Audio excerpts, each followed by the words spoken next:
The sun had just begun its descent on July 1st, 1995, casting a soft glow over the jagged peaks of the Marble Mountains. It was a moment of calm before the storm. A team of 3 seasoned cavers, Bill, Kenny, and Roger, made their final checks before venturing into the depths of Eon Cave. The air was crisp, the scent of pine and damp earth carried by the Alpine breeze, and the weight of their mission hung in the balance.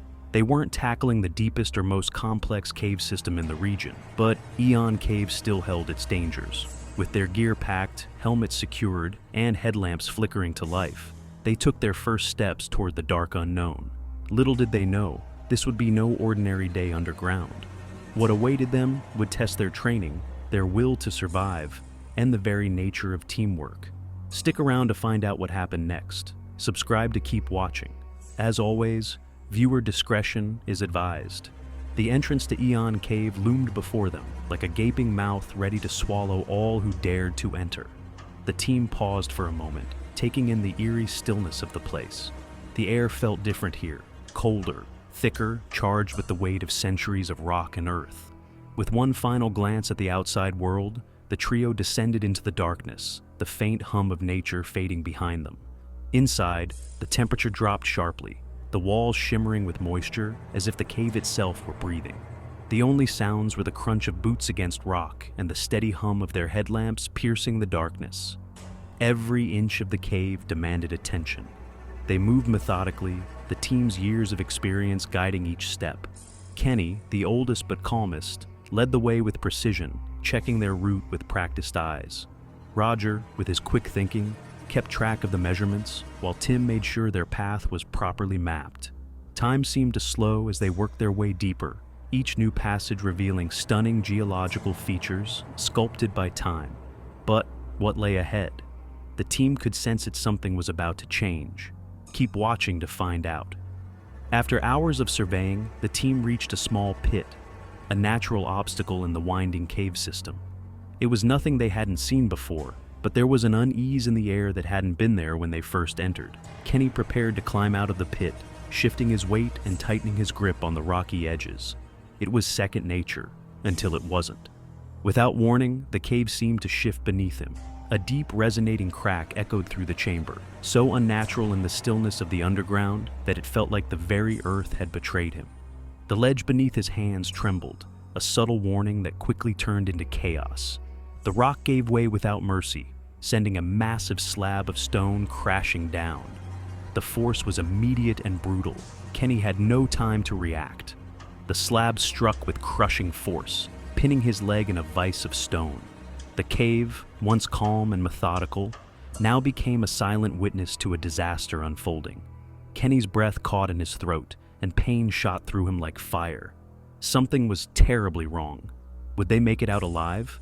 The seconds that followed felt like hours. Roger and Tim rushed to Kenny's side, their movements frantic but precise, driven by a single, overwhelming goal: get him free. But the weight of the rock was overwhelming, and the reality of the situation set in fast. The massive slab had trapped Kenny's leg in a grip so tight, it was almost as if the cave itself had decided to keep him there. Dust filled the air, swirling in the flickering light of their headlamps, as Kenny's labored breaths echoed through the chamber. Pain surged through Kenny's body in waves, his leg pinned beneath the immovable slab, staining the stone beneath him. His face twisted in agony, but there was no time for hesitation. Roger, with a steadying hand, knelt beside him, trying to stay calm while assessing the situation. It was clear, they had to move fast. Tim made the decision almost instinctively. He would head back to camp for help, leaving Roger behind with Kenny. Time was slipping away. Would help arrive in time to save him? With Tim gone into the darkness, the air grew heavier, and the silence felt suffocating. Roger remained by Kenny's side, trying to keep him as still as possible, though every breath Kenny took was shallow and strained. The weight of the rock above him was unrelenting, pressing harder with every passing moment. Roger's mind raced. He had to find a way to free Kenny. But no matter how he positioned his body, or how hard he pushed, the rock wouldn't budge. The slab was too massive, its sheer size defying anything they could do on their own. Desperation set in. Roger scoured the immediate area for any tools or leverage, but the cave offered little help. Every strike he made at smaller rocks only scattered debris, and with each failed attempt, the weight of the situation grew more oppressive. Kenny's face contorted with pain, his leg trapped in an agonizing vise of stone.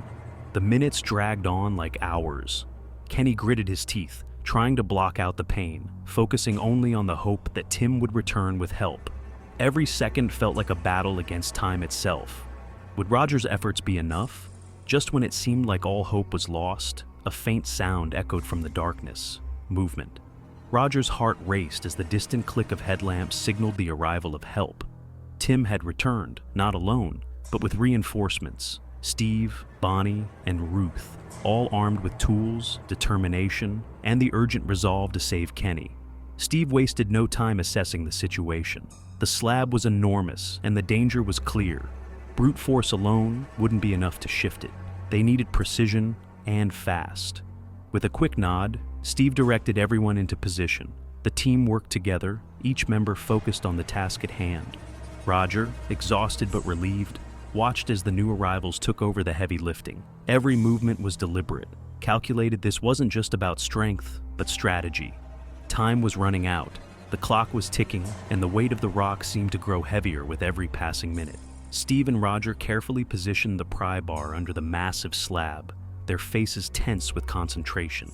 They gripped it tightly, straining with all their might, but the rock barely budged. The stone was too heavy, its mass too concentrated to move by sheer force. Sweat beaded on their foreheads as they took a step back, recalculating. Every second felt like an eternity as Kenny's condition worsened. His body was showing signs of shock, his limbs trembling, his skin clammy. They repositioned their grip, trying again. This time, the stone shifted slightly, a promising sign, but it was clear this wouldn't be an easy fix. They were getting closer, but progress was agonizingly slow. The team worked in perfect coordination, each blow, each push, each movement designed to wear down the rock. Could they break it in time? The cave echoed with the sound of the hammer striking rock, each blow sending vibrations through the walls as Steve and Roger continued their relentless effort. Time seemed to stretch as the minutes passed like hours, the air thick with tension. But then, a sharp crack rang out, an unmistakable sound of the rock starting to fracture. For a split second, it felt like the world stopped. The slab shifted, and hope surged through the team. This was it. With one final, well-placed strike, the massive rock finally broke at its weakest point, and the slab loosened. Kenny was freed. His leg, though still intact, was badly bruised and lacerated, but it was no longer trapped. The pain was excruciating, but the relief of being free from the crushing weight was undeniable. As the team carefully stabilized him, they began the long, slow journey back to the surface. Kenny's ordeal wasn't over, but he was alive. Would he survive the climb out?